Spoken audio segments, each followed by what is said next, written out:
Hola queridos y queridas estudiantes, esta semana vamos a trabajar sobre el método analítico. La clase pasada estuvimos viendo el método de los experimentos mentales y conocimos también algunos ejemplos muy famosos de este, como lo son el genio maligno de Descartes o el gato de Schrödinger, que se utiliza para explicar la mecánica cuántica.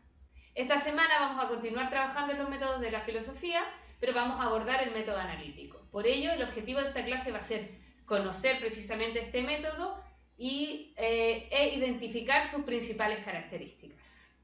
Entonces, ¿de qué se trata este método analítico? Lo primero que tenemos que pensar nosotros es ¿qué significa analizar?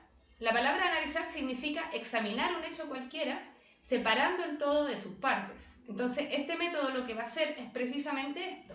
Va a comenzar con un concepto y va a ir desmembrando este concepto en todas sus partes con el fin de poder distinguir las causas de los efectos y la naturaleza de las cosas. Un filósofo famoso por utilizar este método fue Ludwig Wittgenstein, en un famoso libro de él que se llama El Tractatus Lógico-Filosófico. Este libro lo que buscaba era responder a la pregunta ¿cómo es que los seres humanos hacen para comunicarse entre sí? Y su respuesta, que en ese momento fue muy revolucionaria, fue que el lenguaje funcionaba porque activaba en nosotros, es decir, en nuestro entendimiento, imágenes de cómo las cosas son en realidad. Las palabras nos permiten así hacer dibujos de los hechos. Por ejemplo, si nosotros decimos que la palmera está en la orilla, pintamos en nuestro cerebro un boceto rápido de la orilla y la palmera a su lado. Este modelo permite que otra persona piense la situación en su mente y comprenda lo que nosotros estamos diciendo. Finalmente, lo que decía Wittgenstein es que cuando nos comunicamos estamos constantemente intercambiando imágenes entre nosotros. Entonces, ¿cómo funciona este método analítico? Este método ya no va a ser como el método socrático que comienza con una pregunta, ni tampoco con una suposición como los experimentos mentales, sino que va a comenzar con un concepto o una pregunta o una idea desde la que nosotros queremos partir. Por ejemplo, como yo les hablaba de Wittgenstein, él comienza su libro con la idea de la comunicación entre las personas. ¿Cómo es que las personas se comunican entre sí usando el lenguaje? Entonces, este método ya no va a comenzar de una pregunta, una interrogante o una situación hipotética, sino a partir de un hecho o una realidad que nosotros queremos conocer. Entonces, así, este método va a empezar a va a buscar separar el todo de sus partes para poder distinguir las causas de la naturaleza y de los efectos de una cosa.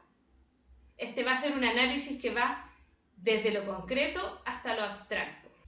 Entonces, para finalizar esta clase, lo que quiero que quede claro es que el método analítico va a consistir en separar el todo de sus partes. Y después, cuando tengamos estas partes, analizarlas una a una para poder determinar cuáles forman parte del hecho que estamos analizando, cuáles son causas y cuáles son efectos. Ahora, para que entendamos mejor este método, podríamos pensar, por ejemplo, que el hecho o cosa o objeto que nosotros vamos a analizar en esta ocasión sería un sándwich, por ejemplo.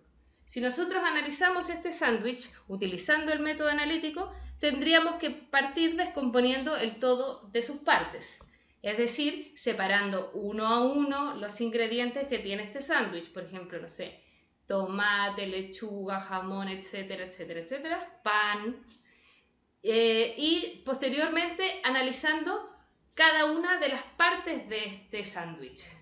Ahora, como decía recién, este es un análisis que también va desde lo concreto a lo abstracto.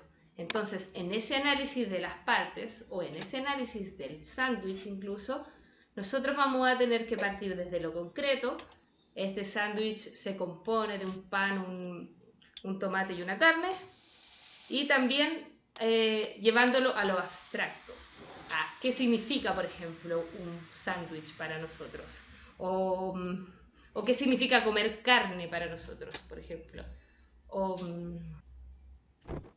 qué es este sándwich, en estricto rigor, como más allá, el sándwich no es un tomate ni una carne, no sé qué, es este conjunto de cosas que significan algo para nosotros. Entonces, esa es la gracia del método analítico, no solo separar cada una de las partes, sino también distinguir entre ellas cuáles son causas, cuáles son efectos y cuáles corresponden a la naturaleza de las cosas. Por ejemplo, las partes del sándwich van a ser parte de la naturaleza de este pan.